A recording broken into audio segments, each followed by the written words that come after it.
Welcome to NACTV Reads the News. My name is Cathy McGrath, and I'm one of many volunteers that help create programming for our station. NACTV can be seen on MTS Channel 30 or 1030, Westman Cable Channel 17, Bell Satellite Channel 592, or online at nactv.tv. These programs are made possible by our volunteers, staff, advertisers, as well as donations made by you, the viewers. If you are enjoying your NACTV experience, please consider supporting us by either donation or volunteering. You can contact our office at 204-476-2639 or at nactv@wcgwave.ca. And today's issue of the Neepawa Banner and Press is for Friday, March 28th, 2025. Highway safety strategy discussed in Carberry. Options narrowed down to 3 for planned Trans-Canada upgrades by Owen Devereaux. And pictured around 100 people from Carberry and surrounding area attended a meeting on Monday, March 24th, which featured an update on the proposed changes to be made to the highway intersection just north of the community. That area is being altered in reaction to the fatal 2023 accident between a handy transit bus and a semi-truck. A final decision on the transformation of the highway intersection near Carberry is now a step closer to being made. A public meeting outlining the 3 remaining options for the road upgrades was held on Monday, March 24th. Around 100 local residents attended the event to learn about those options, ask some questions, and offer their opinions on what would be done. The 3 final options under consideration are a widened median intersection. This option will see the westbound lane relocated farther north, creating a wider median between the east and west lanes of about 66 meters. A split intersection. This option is similar to a widened median, but is even wider, 166 meters. A reduced collision U-turn, R-cut. An intersection option to improve safety at busy highway intersections when traffic volumes do not support an overpass. The concept basically forces drivers to make a U-turn instead of turning left. These intersections are new to Canada, but they have been extensively built in the United States. One of these 3 options will be put in place as an improvement to the intersection of the Trans-Canada Highway and Highway 5. That portion of highway is being altered in response to the June 2023 collision between a handy transit bus and a semi-truck, which killed 17 people and injured 8. There's positives and negatives attached to each Carberry intersection option. All 3 options have positives and negatives to them. In terms of safety analysis, the R-cut is the best choice. According to engineer calculations, the current highway has 18 high-risk conflict points, which are spots where a fatal multi-vehicle accident could happen. For both the widened median and split option, the risk is reduced to 8 conflict points, while the R-cut drops it down to just 2 points. In terms of travel times through the intersections, the widened median and the split are much better, as it will take much less time to get through the area. The R-cut option will add time for drivers, especially those traveling from Neepawa to Carberry, because of its setup, and the use of U-turns traveling south on Highway 5 will take 49 seconds longer to get to Portage-la Prairie and 67 seconds longer to continue south towards Carberry. As for the other, more popular options, such as an overpass and a roundabout, both have been taken off the table. In an interview with the Brandon Sun in March 20th edition, Carberry Mayor Ray Muirhead said the creation of an overpass was not put forward by the provincial government. As for a roundabout, it was explained at the Manitoba 24th meeting that this option would require a large radius of space in order to be effective on the Trans-Canada, and it would slow down all traffic significantly, even those just driving direct east or west. So, in layman terms, the roundabout is a non-starter because it would take up too much land and slow everybody down too much. A final decision on the project will be made soon, with the details to be shared with the public sometime in the late spring or early summer.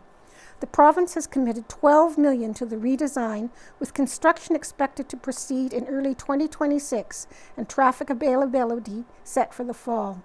And there are pictures of the three options, but I'm afraid they're too small to really see what they mean. But now we know it, we're steps closer.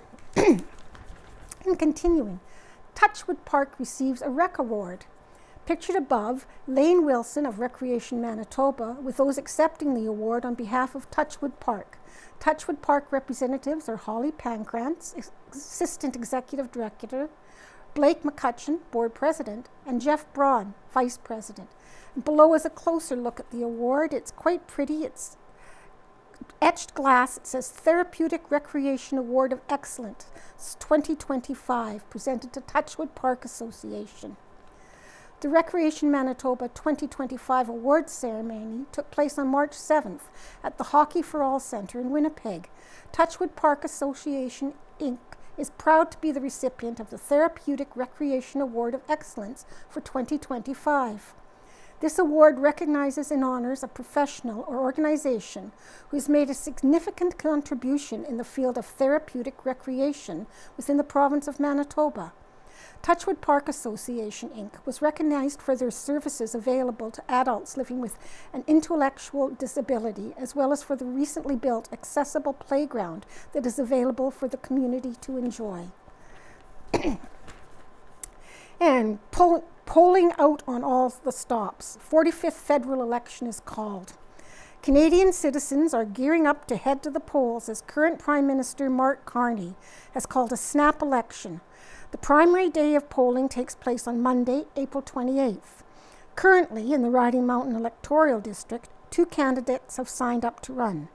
The Conservative incumbent, Dan Mazur, who has held office since 2019, and the People's Party of Canada candidate, Donnan McKenna, who, according to a previous campaign's website, boasts a 30-year career with the RCMP, which included provincial, national, and international experience in both frontline policing and command capacities.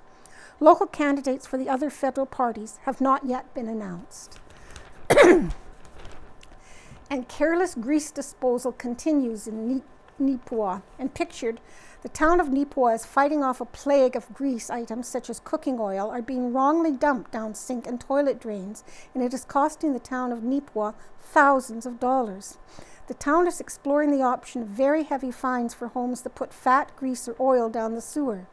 This particular sewer line was massively clogged on 1st Avenue in February of 2025, and it just shows an absolute glob of ugly-looking grease plugging it up.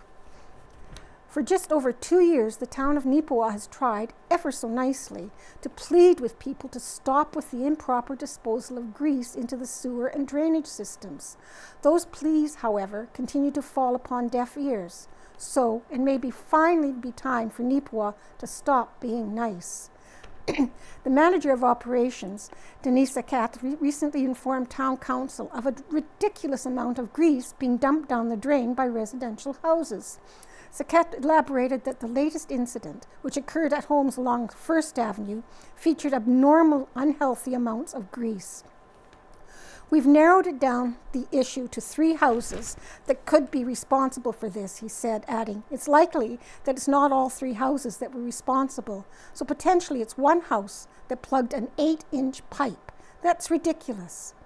Saket said that the amount of grease being unsafely dumped is comparable to what is used on a street lined with commercial restaurants and is not normal for residential properties. We will have to investigate a fining process again. These reoccurring incidences are causing substantial grief to your neighbors and our infrastructure, and someone is going to have to start paying for this, because I don't think the whole community should be subsidizing some irresponsible residents. Along with this latest instance, there was also a problem that had to be looked after in January. Unijet Industrial Pipe Limited of Winnipeg was brought in for 2 days to clear and videoscope some of the lines at a cost of around $30,000. Saket informed council that the town needs to consider ways to recoup the costs associated with this problem. Issuing stiff fines would be my recommendation if we start going down that road. Because again, I don't think the whole utility should be paying for this as a whole. I would 100% recommend fines being imposed here. The town of Neepawa has previously stated that strict penalties could be considered if careless disposal continued to be a problem. For the past several years, town council have warned people to not pour items such as grease down kitchen and bathroom sinks or down the toilet. Grease, along with cooking oils, residue, and fats, form a hardened mass in a sewer pipe, which over time blocks sewage flow. And right in the center by Ken Waddell, Newspapers and Their Future. The following column is a revision of a column from a year ago. Tomorrow, March 29th, I will turn 77. For almost half of those years, I have been in the newspaper business full time. For 59 of those years, I have been involved in writing and publishing, and that dates long before the desktop or laptop computer. Many people have asked me questions about the newspaper industry, people from seniors to farmers to sports figures to politicians, including premiers and prime ministers. They ask questions, lots of questions, and here are a few examples. Question: how are you able to keep on giving away your papers? Answer: because we have the loyal advertisers who need the pages of the local paper to get their message out to the people who are their customers. Advertisers include businesses, both big and small, local organizations, towns and municipalities. Without ads, there is no local paper. Question: what is the best way to support our local paper? Answer: buy ads and submit news stories and pictures. Is there any other way? Yes, there is. All newspapers used to have a subscription fee, and some still do. However, it is somewhat simpler to set out our circulation area and service that area with 3 pickup papers in as many places as possible. In return, grateful readers can make a donation to their local paper. Subscription fees are around $60 per year, so if a person wants to make a donation, they can send a check to this paper at the address shown on the bottom of page 4. Why do local papers matter? Papers are usually filled with local news, ads, and photos you won't see anywhere else. They shouldn't be filled up with provincial, national, or international news that you can find on TV or the internet hours or maybe even days before the weekly local papers hit the streets. Local papers are usually much more reliable than any other news source. Are there less papers than there used to be? Yes. Many have disappeared in the past few years. Local papers have ceased to exist in Melita, Reston, Deloraine, Souris, Brandon, Carberry, and Altona. That's only 7 examples, but about 20 papers are now gone across Manitoba. This summer, we acquired our 3rd paper, the 139-year-old Virden Empire Advance. Why have so many papers disappeared? That's a great question, and it will take a little bit longer to explain. Almost all of the closed papers used to be locally owned, and when the owners went to retire, they were bought up by large investment corporations. These corporations were run by shareholder boards and managed by CEOs who often had no local connection. The local papers were seen as a cash cow to satisfy the shareholders. To do that, staff numbers were cut. Fewer staff meant less news, fewer pictures, less ads sold. The CEOs kept squeezing more blood out of the papers until they died. In many cases, big corporations just walked away and left the few remaining staff, the buildings, and the equipment blowing in the wind. Can newspaper staff work off-site? Yes, they can and sometimes do. It works as long as the jobs get done and the staff stay in close touch with their local community. Question: Ken, are you well past retirement age? What happens when you can't do this anymore?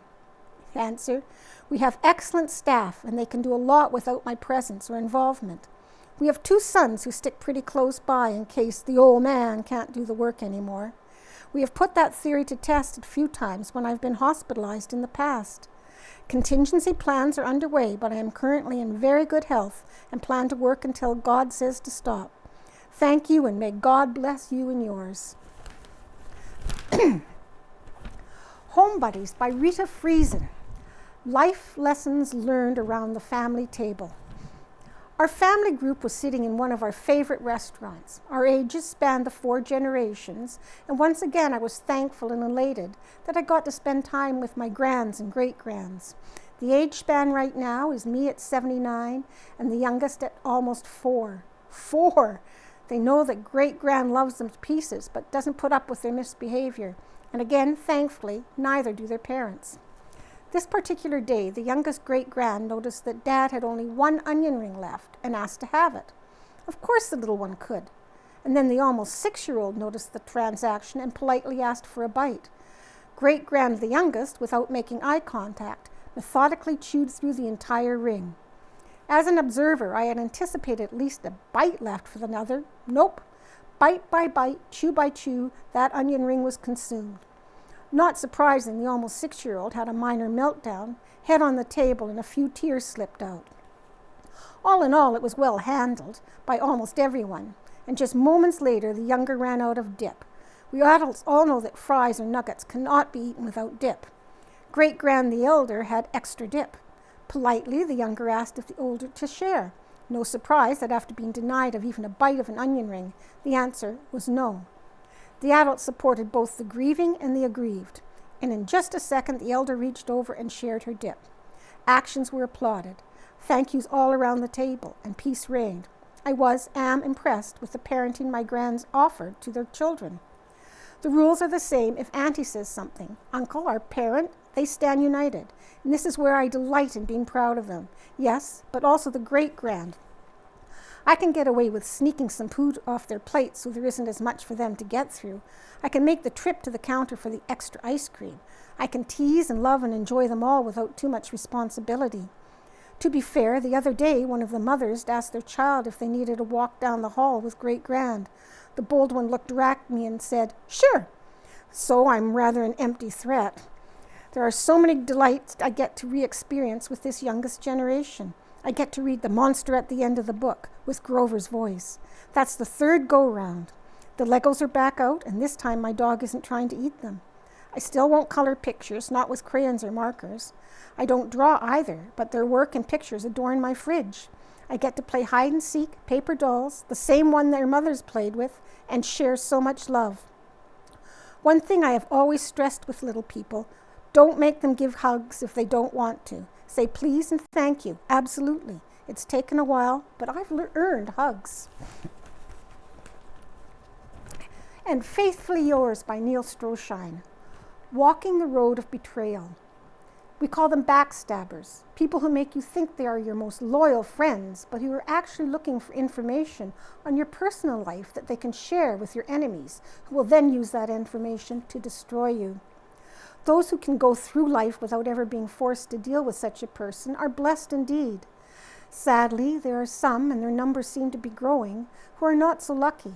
The prominent, the popular, and the powerful in our world are relentlessly pursued by people who are looking for the least little sign of weakness or inconsistency that they can use to undermine, discredit, and destroy honest, hard-working people.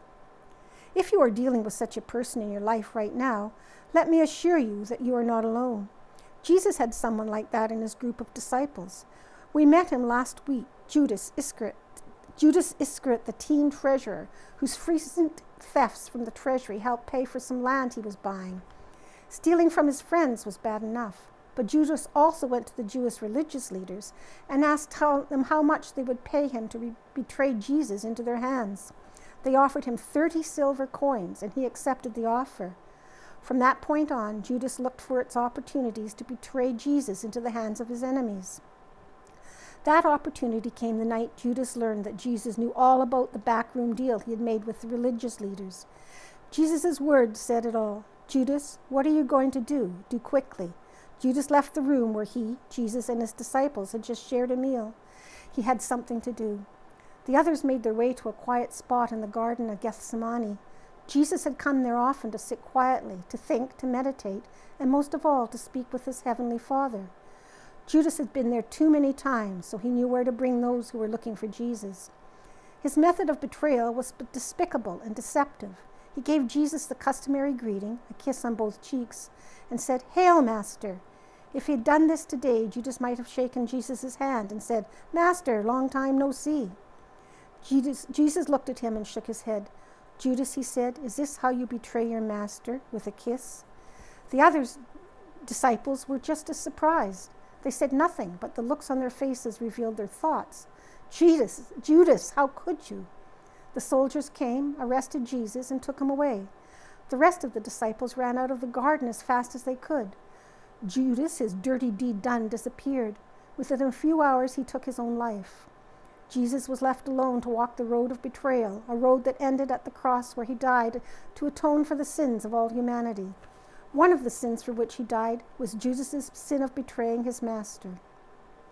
Have we betrayed our Lord? Have we failed to speak out against injustice, prejudice, and hate? Have we kept quiet when we could have told others how our faith in God has helped in crisis times?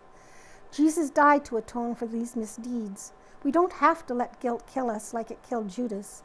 Jesus will forgive us, and he will help us speak up and speak out when the need requires it.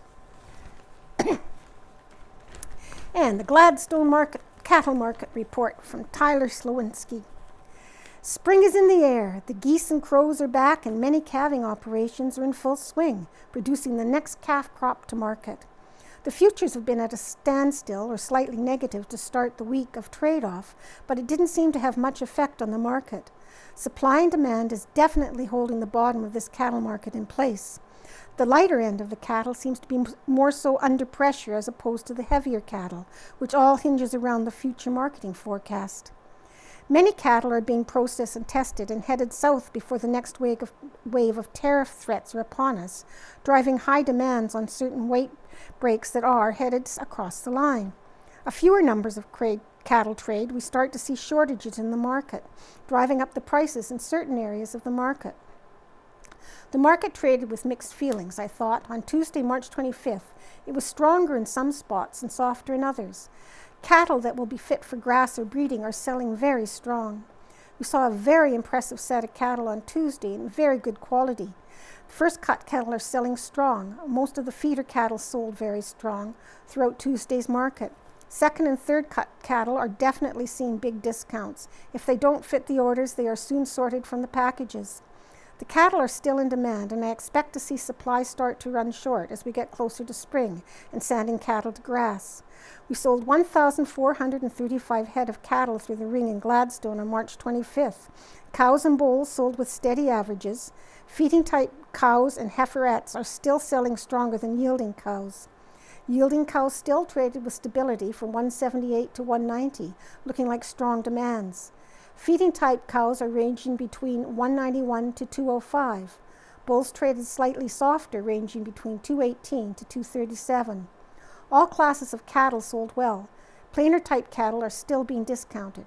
Here's a look at the feeder market. Some highlights from the sale. Buckskin steers weighed 455, traded for a ripping 604 per pound. Black steers weighed 549 and traded for 534. Crossbred steers weighed 636 and brought 470.5. Crossbred steers weighed 733 pounds and they hit 432. A ring full of Charolais steers weighed 868 and they checked out at 388. Heifers, black heifers, weighed 472 and traded for 525. A ring full of black heifers weighed 583 and made 457. Bigger sisters right to them weighed 665 and traded for 428.50. Last but not least, the heavy set of crossbred 865-pound black heifers sold for $363. And letters to the editor. This one is from Ralph J. Sabula of Gladstone, Manitoba. I'm voting to save the CBC. With the federal election fast approaching, I am writing to draw your readers' attention to an imminent threat to Canada's cultural sovereignty, one whose urgency grows by the day as President Donald Trump continues his unprovoked economic attacks on our country. Following decades of underfunding and institutional neglect from governments of all political stripes, the CBC now finds itself in the crosshairs of Pierre Poilievre's Conservatives, who are promising to fund it altogether. We cannot stand by and let this happen. Canadians rely on the CBC for information, news, and entertainment that speaks to their daily reality and reaffirms their shared values. Defunding our national public broadcasters would inflict immeasurable harm on our communities, on our Canadian identity, and on our democratic health as a country. Thankfully, the CBC doesn't belong to the politicians. It belongs to us, the Canadian public, and it's time we put our foot down. At this critical moment in history, Canadians from all walks of life are closing ranks around our storied institutions, and we expect our elected officials to do the same. We won't stand for vague promises, and we certainly won't tolerate any more threats to our shared way of life, foreign or domestic. That's why I'm standing with Friends of Canadian Media and its hundreds and thousands of supporters this election. When we head to the polls, we'll be voting to save the CBC. If the federal party leaders want to secure our vote, they have to stand up and support our national public broadcaster. Excuse me. And thumbs up and thumbs down and a big thumbs up. A huge thanks to the kind person who found and turned in the Red Lobster keychain to Harris Pharmacy, from Barbara McPherson of McCreary. And Manitoba's 2025 budget, $3.7 billion for capital projects amid U.S. tariffs, by Joshua Jackson. If you were playing a drunken game during the unveiling of the 2025 Manitoba budget, many of you would be reeling from the words tariff, trade wars, and the United States of America.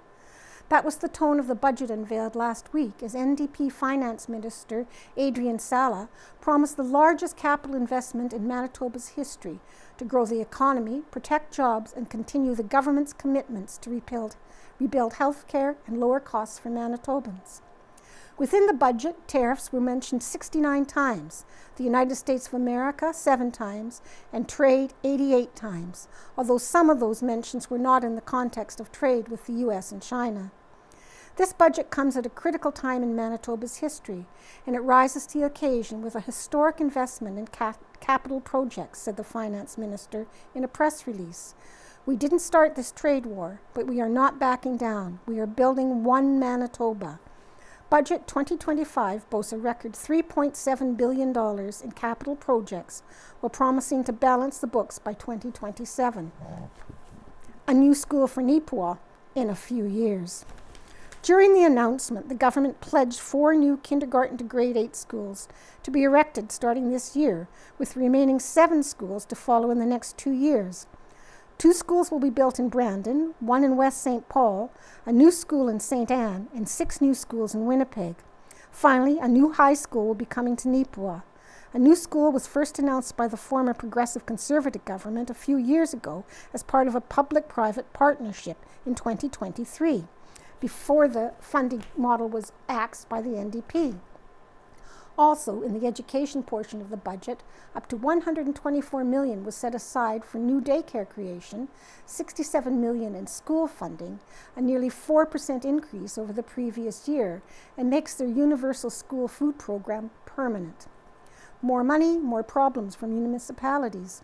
Within the budget, the Manitoba government carved out an increase of 2% in base operating grants, plus a new One Manitoba Growth Revenue Fund, which guarantees municipalities a dedicated 4% of the gas tax. This means more money to build hockey rinks, playgrounds, and community centers, which they said during the budget announcement live stream, but later clarified the additional funds were to be spent at the discretion of the municipalities. Trade, tariffs, and agriculture. One of the main focuses of this budget was preparing for the trade war against the United States and the tariffs from China on canola and pork. For agricultural producers in the province, the government unveiled a contingency to help workers skill up and find good jobs, as well as support Manitoba's canola farmers and pork producers. Budget 2025 boasts measures like tax deferrals for Manitoba businesses, up to $10 million more in student aid grants, and $25 million more in student loans to help workers train for new jobs, and up to $100 million in targeted support to help businesses pivot to new markets. Initiatives include more affordable rates to protect agricultural producers with agri-insurance, equipping established producers with the tools to navigate uncertainties, the continuation of the 2024 Crown land rent freeze, and increasing financial support for young farmers by increasing the young farmers rebate from $300,000 to $400,000. The provincial government will also establish 2 MASC offices, including one in Virden. Other important stuff. The 2025 budget contained many new initiatives, projects, and funding announcements. Some highlights include a permanent gas tax relief, a $100 increase to the homeowner's affordable tax credit, saving the average homeowner up to $1,600 a year, renewing the $300 rebate on home security systems, an additional $4.5 million investment in Travel Manitoba to market Manitoba to the world, and free entry to Manitoba's provincial parks for 1 year. The budget outlines ways it plans to boost the province's economy, including an $881 million investment to upgrade Manitoba hydro infrastructure and keep rates low, a 4% increase to the highways budget, a $36.4 million investment over 2 years in the Port of Churchill and the strengthening rail lines in the north, and an $80 million down payment to purchase 3 made-in-Canada water bombers to fight forest fires. Would like to have seen it started sooner. Area officials react to the Manitoba budget, by Joshua Jackson. Now that the Manitoba budget has been unveiled, many Neepawa area residents are starting to find out how all this will affect them. One way this new budget impacts the town will be the construction of a new school within the town limits. Neepawa Mayor Brian Headley said the town is very excited with the government's announcement of the new school, as it is desperately needed. Neepawa has been growing at a tremendous pace, and our schools are bursting at the seams. Although we would have liked to have seen it started sooner, we are fortunate that Neepawa is one of the communities getting a school, said the mayor. Beautiful Plains School Division Superintendent Jason Young said he is thrilled to see the announcement of a new high school for Neepawa in the 2025 Manitoba budget. This has been a work in progress since we started requesting it in 2020. This new facility will address the growing space demands and programming options for our students, he said, adding that a new high school means more than just a building. It represents a future where our students will have greater access to diverse programming that supports their academic, athletic, extracurricular, and personal growth. We want our students to have the opportunities to explore their passions and talents in a modern, well-equipped school environment. Now that the announcement is official, rigorous planning must occur in the coming year. Young is unsure when shovels will be in the ground, but the province has indicated a desire to open the school in September of 2029. When asked in a post-budget press conference, Finance Minister Adrian Sala outlined how they prioritize which school gets built when. It's done through a combination of work with our Department of Education, who have a good sense of where needs are in Manitoba, through discussions with communities, and ultimately represent best investment responding to where we see the needs to be the greatest, he said. That work is done through the consultations and the work of the Education Department. Gas tax, a boost to municipalities. The Neepawa mayor appreciated the Manitoba government's commitment to build on the temporary gas tax holiday put in place and making it permanent reduction to the provincial fuel tax. He also applauds the extra revenue from the One Manitoba Growth Revenue Fund, which guarantees municipalities a dedicated 4% of the gas tax. Headley said that the revenue should be allotted for Neepawa's priorities. Right now, the town's priorities are affordable housing, additional daycare spots, the new school, and infrastructure improvements, he said. We also have to keep in mind that we have an aging Yellowhead Community Rec Center, and plans need to be developed for it. Agriculture benefits welcome. One big concern for residents of the Neepawa area is the current state of trade and tariffs occurring, such as China imposing 100% tariffs on canola oil, canola meal, and peas, as well as 25% tariffs on select pork, fish, and seafood products. Finance Minister Adrian Sala said in a post-budget interview that the government has a plan. This budget has a contingency tariff budget that has $100 million set aside to support producers in Manitoba. We know that's incredibly important, and as a government, we prioritize the needs of rural folks, producers, and farmers, said the finance minister. This is a government that cares deeply about these issues. We've got a premiers who deeply attuned to needs with our rural communities, and I think this budget reflects that. In a press release by the Keystone Agriculture Producers General Manager Colin Hornby appreciated the budget. With tariffs from 2 of our largest trading partners, the US and China, as the top threat facing Manitoba's farmers, we are encouraged to see a commitment in Budget 2025 to $100 million in future appropriations for support to mitigate financial losses for Manitoba farm operations, he said. CAP will continue working with the provincial government, advocating to ensure Manitoba farmers get the support they need during these challenging times. And the Neepawa Town Council from Tuesday, March 18th by Owen Devereaux. Neepawa Town Council gathered on Tuesday, March 18th for their final meeting before the arrival of the spring solstice. The meeting included several interesting items of note, including Councillor Jason Nadeau notified fellow council members of his attendance at the local advisory library committee meeting on March 10th. Part of the gathering focused on the creation of a committee handbook to acclimate new board members. Deputy Mayor Councillor Murray Parrott shared details on planning conference in Brandon. Part of the discussion that are of interest to Neepawa were examinations of subdivision planning and long-range thinking.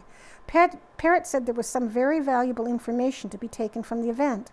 As well, Parrott noted that, at this time, we are mentoring 2 inspectors from other planning districts. He stated Inspector Jeff Braun, who is a Class 3 inspector, has been doing a tremendous job in the training efforts.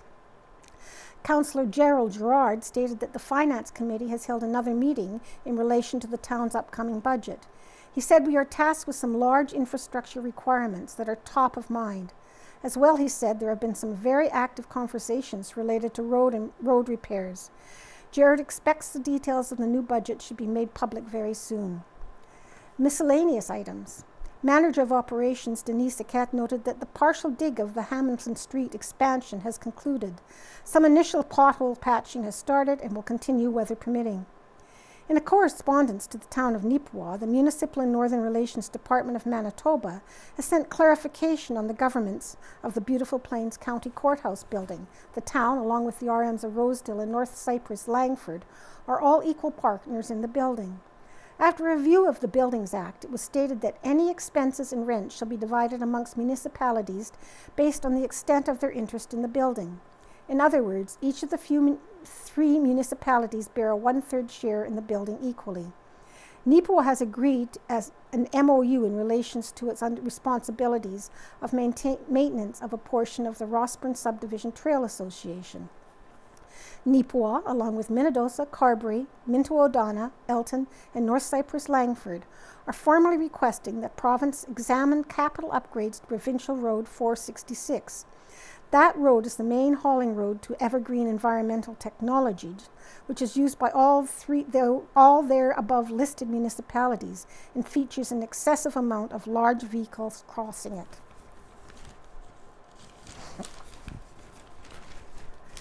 And the Stride Credit Union Neepawa welcomes the annual CFRY Radiothon. It was a record-setting year for the CFRY's annual Central Plains Cancer Services Radiothon. In total, $119,498 was raised through the Portage la Prairie-based radio station's fundraiser. For the second straight year, employees with Neepawa Stride Credit Union branch also participated in the effort. A night of music and fun at Neepawa's Arts Forward. The Stanley County Cut-Ups recently performed at Arts Forward in Neepawa. They are a Winnipeg-based bluegrass band brought in by Kaleidoscope Concerts. They thrilled the sold-out audience with tight harmonies and amazing instrument solos as they weaved in and out around one microphone in true bluegrass style. Band members are Jeremy Penner, Jeremy Ham, TJ Blair, Tim Osmond, and Jess Reimer. As well, local musician Rob Waddell, pictured on the right, opened the night with a few of his original tunes and a fun John Prine song.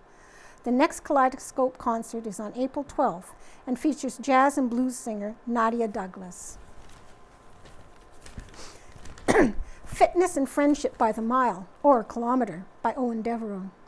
The path to a healthier version of you can be as easy as putting one foot in front of the other. Grit Force Fitness in Neepawa has put together a group that hopes to make that path forward for you a bit more supportive and fun. The coaches and staff for Neepawa Fitness Facility have announced the formation of the GFF Run Club, a brand new community-based exercise initiative. Sherry Hawken, the owner and operator of Grit Force, said the Run Club concept came from a desire to build a welcoming and supportive space for runners of all levels. We wanted to create something that wasn't just about running, but also about community, accountability, and making movement more enjoyable, whether you're training for a race or just looking for a reason to get outside, stated Hogging. With the weather warming up and longer days ahead, spring felt like the perfect time to launch. We know that getting started can be the hardest part, so by creating a group environment, we're hoping to make it easier and more fun for people to stay consistent. Hogging also noted that running as an exercise option can feel a bit intimidating when you are just starting out. She noted that when you have a group beside you, it changes everything. The Run Club is about showing up, moving your body, and enjoying the process no matter the pace. Everyone is welcome. Even though the Run Club was started by Grit Force Fitness, it is not something exclusive to Grit Force members. Hogging noted that anyone who wishes to get involved is more than welcome. The GFF Run Club is open to everyone, both members and non-members. We want this to be a community initiative where anyone can feel welcome, whether they already train at Grit Force Fitness or just looking for a way to get moving, said Hogging. We know that not everyone is ready to jump into a gym routine, and that's okay. The Run Club is a perfect entry point, a chance to move, meet people, and enjoy being active with zero pressure. When do we start? The GFF Run Club will officially get moving on Sunday, April 13th. The schedule will have participants meeting at the GFF Fitness Center every Sunday at 10 a.m. and Wednesday at 6 p.m., weather permitting. The degree of difficulty in those scheduled runs will vary as it will cater to all skill levels, from novice runner to expert. The first program will operate for about 6 weeks and conclude the same weekend as the Rotary New Wave Neepawa Color Run on Saturday, May 24th. Though not officially affiliated with the Color Run, Hogging said they hope this helps get people ready for the fun run. Anyone interested in learning more can contact Grit Force Fitness via email at info@gritforcefitness.com or on its online social media channels, Facebook and Instagram. As well, people can learn more about GSF's Active April Step Challenge, which is open to everyone, no gym membership required. And Manitoba IEN info session hosted in Neepawa. Just over 20 people filed into Neepawa Library Community Room in the evening of March 17th. The town of Neepawa, Neepawa Settlement Services, and Westlake Employment Skills and Services Center hosted an information center for the Manitoba Internationally Educated Nurses, Manitoba IEN program. This session, conducted via Zoom with relevant representatives, was held to educate those in attendance on the program, the routes they can take to become a nurse in Manitoba, and more. And Neepawa planning for future partial road closure. Neepawa access to Broadway Avenue to change in the next few years, by Owen Devereaux. A portion of Broadway Avenue will be officially closed off from the Yellowhead Highway once the construction of a new school in the area begins. The closure is likely still a few years away. The town of Neepawa has made a decision on road access that, to be clear, will not come into effect, and construction of our community's new proposed school is well underway. At the most recent municipal meeting held on March 18th, Town Council approved the future closure of the portion of Broadway Avenue that connects to the Yellowhead Highway, number 16. The reason for this decision is related to the planned subdivision that will be constructed next to Neepawa's new health center on the town's east end. An impact study from the province has been done for the area and have identified the amount of new traffic that this development could create.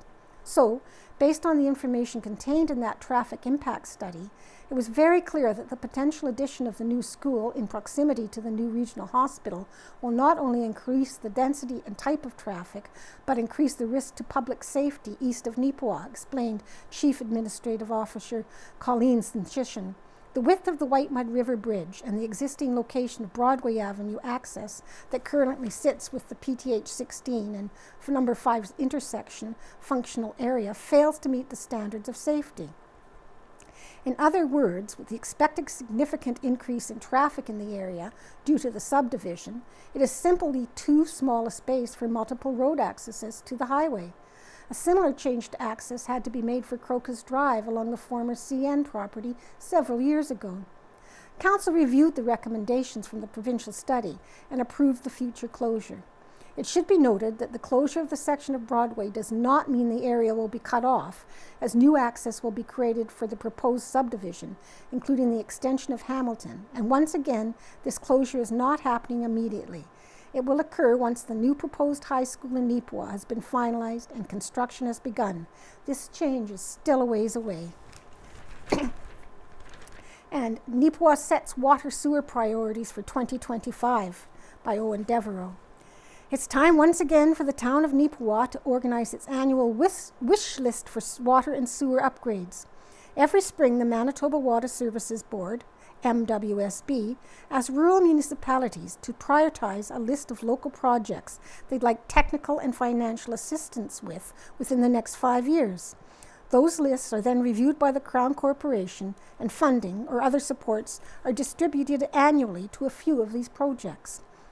This process has been very good for Neepawa over the past decade, as it has helped cover the costs of several major water and sewer system expansions and renovations.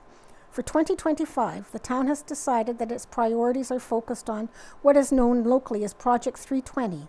That project is related to an ambitious residential subdivision plan for 320 acres of land purchased by the town last year and located on the northwestern edge of the community. The priorities are as follows. Lift station, new development, Project 320, $1.1 million. Water mains, new development, Project 320, $1.3 million. Sewer mains, new development, Project 320, $2.1 million. Water tower maintenance and repair, $600,000. Council approved a resolution on these water and sewer priorities being forwarded to the MWSB before the submission deadline of March 31st. And NFSC dances through the decades. And pictured at the top, the Neepawa Figure Skating Club hosted its year-end show, Dancing Through the Decades, on March 22nd. There were 23 performances. Top left, Blades United, the regional synchro team. Top right, Senior Starkate's Girls Just Want to Have Fun. Bottom left, Madeline Wahoski Sticks a Landing. And the bottom right, Kuroko Suzuki is seen during her performance. And Gladstone's 2025 Open Bonspiel winners declared. The Gladstone Curling Club held its 2025 Open Bonspiel from March 20th to 23rd, providing fun for all. A total of 26 teams participated, with those involved ranging from ages 9 to 90. Pictured here are the winners of each event, as well as the 50-50 draw. Congratulations to all. First event, Graham Mustard, Doug Mustard, Heather Toderick, and Austin Mustard. Second event, Taylor Shetler, Carter Shetler, Eric Lack, Owen Ferguson, and Connor Braun. Third event, Alistair Scott, Terry Fair, Bruce Giesel, and Jim Oliver. Fourth event, Taylor Henderson, Rosie Banyard, Georgia Buer, Ingrid Rothney, and Ben Buer. Oh, and the 50-50 draw, the lucky winner was Jeff Mowat, who won $1,130. And playoff hockey hypes up in Neepawa. One of the largest crowds of the season witnessed the intensity of the MJHL playoff hockey on Tuesday, March 25th in Neepawa as Titans faced the Northern Manitoba Blizzard in Game 3 of their first round series. Although the game started strong for Neepawa, the Blizzard would rally back in the third to collect a 5-4 win. Game 4 of the best-of-7 series was played at the Yellowhead Centre on March 26, just after the Banner and Press production deadline. Details on that game and the rest of the series will appear in the next edition of the Banner and Press. And Minnedosa Bowlers to compete at YBC Nationals by Casper Warren. After a round of well-done provincial tournaments, a group of Minnedosa bowlers are now preparing to go national, stepping up to represent Manitoba at the Youth Bowl Canada Nationals in Edmonton, Alberta are Owen Robinson, Bantam Boys, Cadence Madden, Senior Girls Singles, and duo Daniel Delgarno and Tyler Dick, Junior Boys Doubles, and accompanied by coaches Alan and Debbie Tarn. The national competition is set to take place from May 5th to 7th. Throughout that 3-day period, a total of 21 games will be played by each bowler. Debbie Tarn noted that each of these youth are so experienced bowlers through the youth program at Minnedosa Bowl. Alan and I took over the Venture Minnedosa Bowl here in 2012, and since then they have done over 30 events, the singles teams and nationals, and we have over 20 banners here in the center, said Tarn. As the kids say, we have 20 banners presently hanging proudly in the center. Tarn added all 4 of them bowl twice a week with program, and they work on the basics of bowling to improve their skills and prepare for their tournaments. This trip to the national competition in Edmonton marks something a little different for each bowler. This journey will be a first for Robinson and Delgarno, and a third for Dick. For Madden, including competitions through the youth program and additional programs, it will not only be her 6th nationals, but her final national competition as a youth bowler. They all worked pretty hard, Tarn enthused. She added Cadence's first nationals was in 2016 as a youth. She was the same age as Owen is now, 9 years old. We made that remark for little Owen as well to give him a little encouragement. She's in some of our adult programs right now, but next year she will be a full adult. Hopefully she can make some of those nationals too.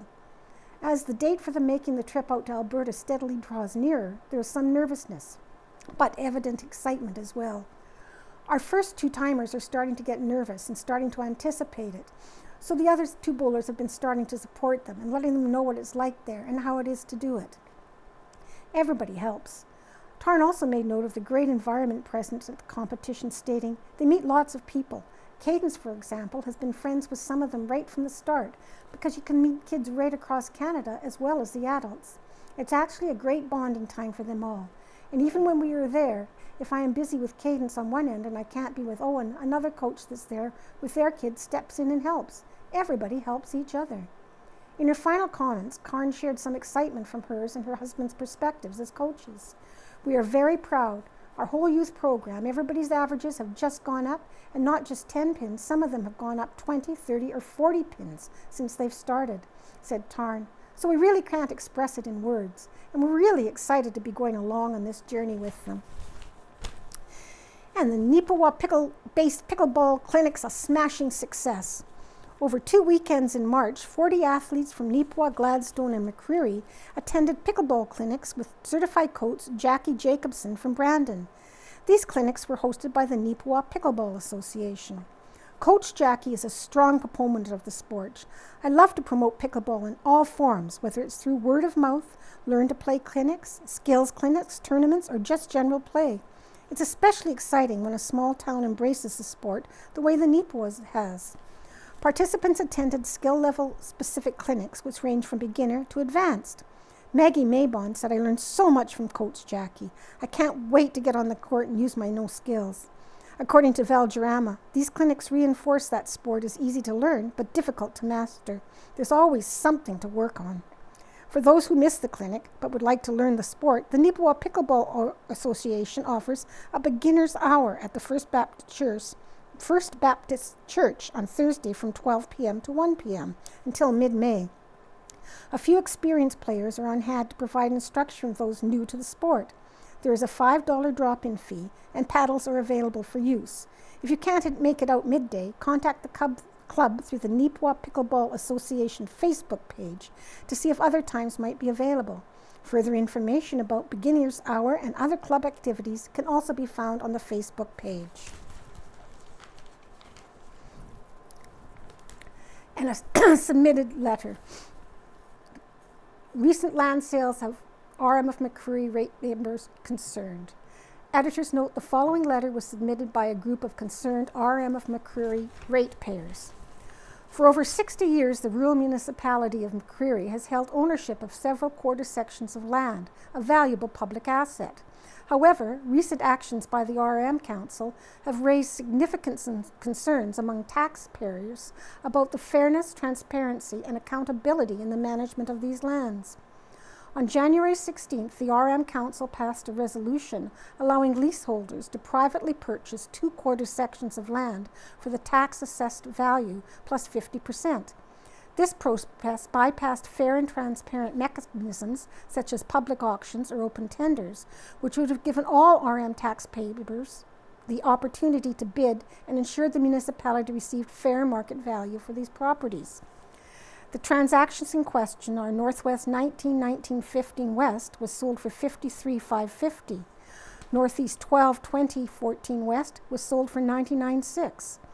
Market estimates indicated that the Northwest 19-19-15 could have been sold for at least $250,000 or more.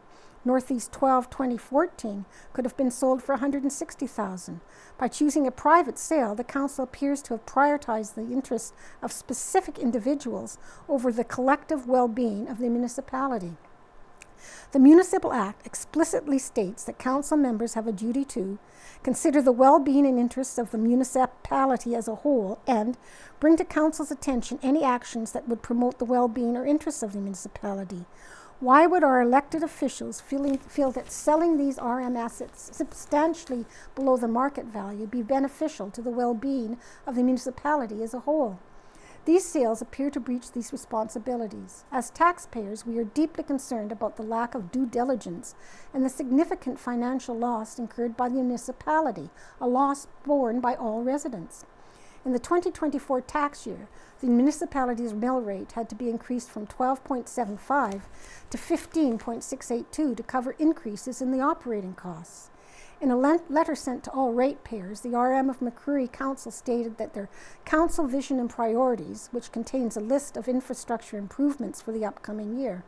Instead of increasing the property taxes of all municipality ratepayers, why would council not want to collect their fair share on the assets owned by all of us? We demand, 1, an immediate investigation into the circumstances of these sales. 2, a reversal of the transactions and a commitment to sell these properties through a fair and competitive processes, such as public auction or open tender. 3, accountability from the RM Council for the decision-making and transparency in all future dealings. We urge the public to join us in holding the RM of McCreary Council accountable for their actions. This is not only about these sales, but about ensuring fairness, transparency, and the responsible management of public assets for the benefit of all residents.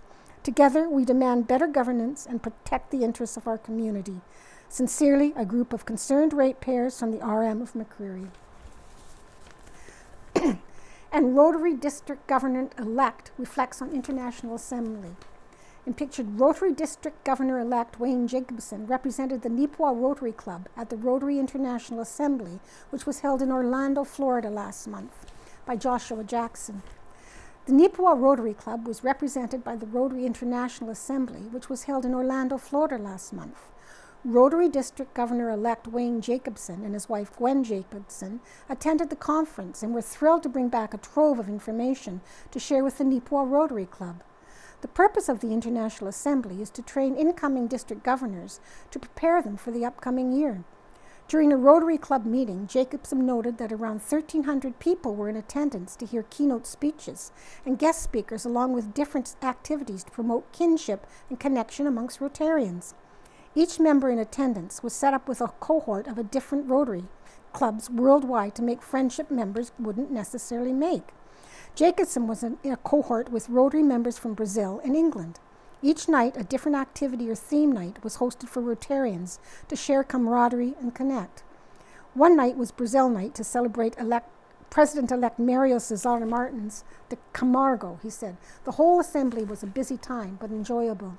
One point that the incoming district governor-elect wanted to emphasize to his home club was the need for growing and maintaining a healthy club to survive. For Rotary to keep on doing the work we're doing, we need to be healthy. We as an organization need to grow. If we're not growing, we're dying. And certainly in North America, many service clubs are in the same boat, said Jacobson. It was a very conscientious effort by Rotary International that we need to become more aggressive. We need to have a game plan. Jacobson continued, right now we're at 20 members in our main club, and we should have a concerted effort to make sure we have more members and make a goal to work towards that. It becomes every Rotarian's mission to help the club grow. The Rotarian envisions part of his role as district governor as visiting every club within the district and trying to heighten awareness, because the lifeblood of Rotary is individual clubs, as well as helping to revive and start new clubs in western Manitoba's towns, which don't currently have a Rotary club. One other piece of information Jacobson gleaned from the assembly was the power of organization and ensuring your club has a 3-year plan in place.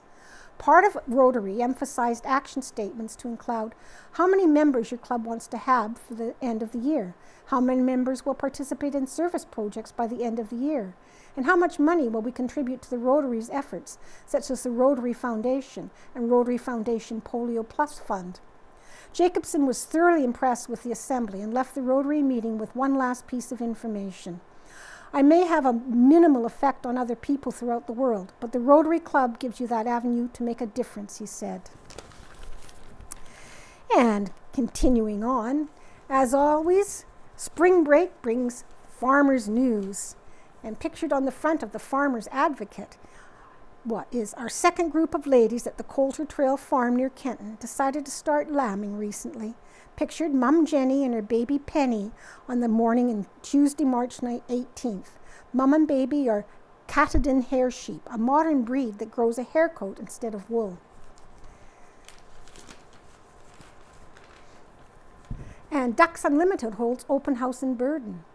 On Tuesday, March 11th, Conservation Program Specialist from Ducks Unlimited Canada, Kylie Platt, noted an open house in the Virden New Horizons Centre. Platt provided information and recommendation for landowners about DUC programs and initiatives available in rural Manitoba. DUC works to conserve, restore, and manage wetlands and associated habitats for the benefit of North America's waterfowl. One of the most effective programs offered, Margin Aerial, is the Marginal Areas Program. This initiative pays producers $200 per acre to seed underperforming crop acres to grass.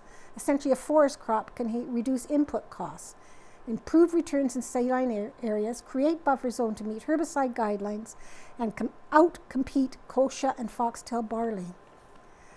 A diverse landscape holds many benefits for farmers. Wetlands ease by flooding by holding water, and when wetlands are drains, more precipitation water from melting snowpacks runs off into local creeks and rivers. Draining wetlands lowers the water table, which can cause reduced levels in dugouts and less subsurface soil moisture reaching crops. Leaving the water table intact lets soil water move upward during the winter, increasing availability. Wetlands can cool the air temperature by up to 3 degrees Celsius in summer. This helps crops prone to heat stress, including canola. More wetlands on your property will increase the number of pollinators, which means better crop pollination and higher yields. And there's more in that article, but we'll continue on because there's lots of news for us. FCC Canada's farmland values continued to climb.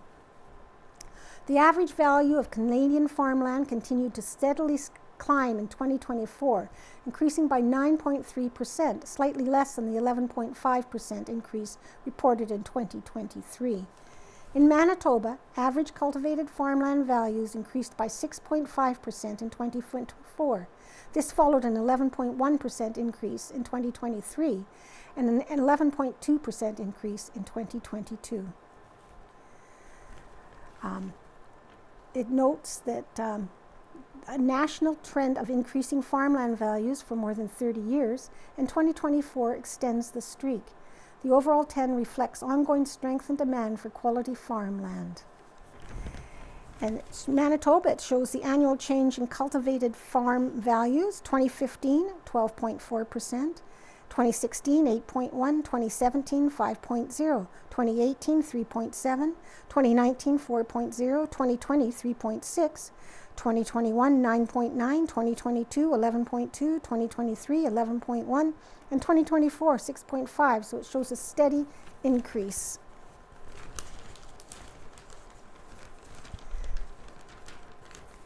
And ingrained flower, growing vision. The Ropers family of Cardale, pictured, have created and oversee an ingrained flower brand by Ken Waddell. Chris and Lindsay Ropers own and operate Carberry Grain Corporation, the farm behind Ingrained Flower Company. Since 2017, they have been incorporating regenerative agriculture practices into their farming operation. Chris Roper said, "We truly believe that focusing on soil health and giving the plants what they need when they need it produces a better quality that is ultimately better for you. The Roper's family are milling their own homegrown red fife wheat into flours. According to the Canadian Encyclopedia, red fife is Canada's oldest wheat. One legend states that a load of wheat grown in Ukraine was on a ship in the Glasgow harbour. A friend of Farmer Fife dropped his hat into the red-coloured wheat, collecting a few seeds in the hat band. When he then shipped off to Farmer Fife, the wheat grew. The family cow managed to eat all the wheat heads except for one, which Mrs. Fife salvaged. This was the beginning of the red fife wheat in Canada. And red fife caught on because it was resistant to the devastating wheat rust that ruined wheat crops in the early 1900s. Fast forward to today, and the on-farm milled red fife wheat flour and a blend of hard red spring wheat varieties is marketed as ingrained flour products that are now available at Heritage Co-op grocery store location in western Manitoba, as well as other retailers and bakeries across the province. Ropers said, "We also sell all of our products in 10 kilogram and 25 kilogram bags for our wholesale customers." And the family also farms about 6,000 acres of land and also operate Cardell Tech. They have 7 full-time and some part-time employees. And Hogging the Spotlight, Manitoba Continues the War on Wild Pigs by Joshua Jackson. Squeal on Pigs Manitoba is making headway in the fight against wild pigs. The group recently released their 2024 program update, which sheds light on the invasive hog situation in the province. According to the report, 204 pigs have been removed last year. The pigs are humanely euthanized and then composted. They set up over 100 trail cameras and have 30 traps in their inventory. Last year alone, over 130 sightings were reported on the Squeal on Pigs Manitoba program. Although the pigs can be found in different areas around the province, Dr. Wayne Lees, the coordinator for Squeal on Pigs Manitoba, noted that the Spruce Woods area has been a hotbed for wild pig breeding. He outlined what makes the Spruce Woods area ideal for the wild pig population. It provides a habitat that is essentially a parkland, an open area with grass and trees, next to the agricultural area. The parkland provides shelter and water for these pigs. They like to shelter under spruce trees, especially in the winter. It has acorns, which are a good food source for the pigs, and it's right next to an agricultural area, especially where a lot of corn is growing, and the pigs really like that as a food source. Last year, the program was granted permission to work within Spruce Woods Provincial Park and brought in 2 additional seasonal field technicians in that area, which is a significant step forward in controlling the wild pigs problem. Wild pigs in the Neepawa area? Treasurer of the Neepawa Wildlife Association, Perry Snetted, noted the government needs to take radical steps to stop this invasion of pigs, and sightings have been reported outside of Neepawa. At the Langford Walking Trail, we have documented proof that the hogs have been through the area, he said. One landowner who lives 2 miles east of the walking trail has had hogs on his trail cameras, so they are here. The program has had more success with trapping than hunting, as just 12.5% of pigs are removed compared to the trapping rate, which is 7 times higher, as 82% of the pigs seen on the camera are trapped the first time. Trapping does not frighten and disperse the pigs, allowing the remainder to be captured within a few days. Our situation is different from the United States. The wild pig situation in Manitoba is different from the situation in the U.S. because the country has a warmer climate. Manitoba wild pigs don't grow as quickly as in the U.S. The wild pigs in Manitoba tend to stay in smaller groups and rely more on natural feeds. The public is encouraged to call in sightings. Dr. Lee encourages people to report because it's the first step in eradicating them. He said finding wild pigs is their biggest challenge. When we receive a report, we follow up. On average, we talk to 150 landowners every month. Once we get that initial report, we can scout the area for signs of wild pigs, set up trail cameras, and fly our drones to look for them. It initiates a whole cascade of things so that we can work to eliminate those invasive wild pigs from the province. And the Royal Manitoba Winter Fair, March 30th to April 5th, 2025. And a sunrise breakfast will kick off the Royal Manitoba Winter Fair. The Provincial Exhibition of Manitoba and Sunrise Credit Union are proud to present the annual Sunrise Breakfast, the official kickoff event for the 2025 Royal Manitoba Winter Fair, taking place on Monday, March 31st from 7 to 10 a.m. at the Dome Building. This community gathering welcomes guests to enjoy a hearty breakfast while supporting a great cause. For just $10 per person, attendees will receive a delicious breakfast and admission to the fair for the day. Guests are also encouraged to bring a non-perishable food donation to support Samaritan House Ministries, helping those in need in the community. And finally, the Royal Manitoba Winter Fair, March 30th, April 5th, a spring break tradition for over 115 years. The Royal Manitoba Winter Fair, RMWF, is one of Western Canada's largest ag events, features funds for the entire family. This pinnacle event is held annually at the Keystone Centre during Manitoba's March spring break. A tourism highlight in Western Canada, the Royal Manitoba Winter Fair is one of Western Canada's largest agricultural events and the largest annual event to be held in Brandon, Manitoba. The RMWF is one of only 2 fairs in Canada to receive royal designation from Queen Elizabeth II and has been recognized as one of the top 100 events in North America, receiving numerous awards from the tourism industry.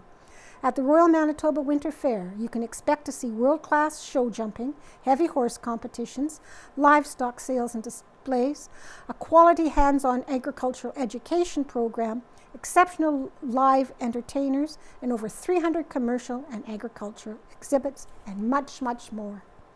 And that concludes the Neepawa Banner and Press for Friday, March 28th, 2025. I hope you enjoyed.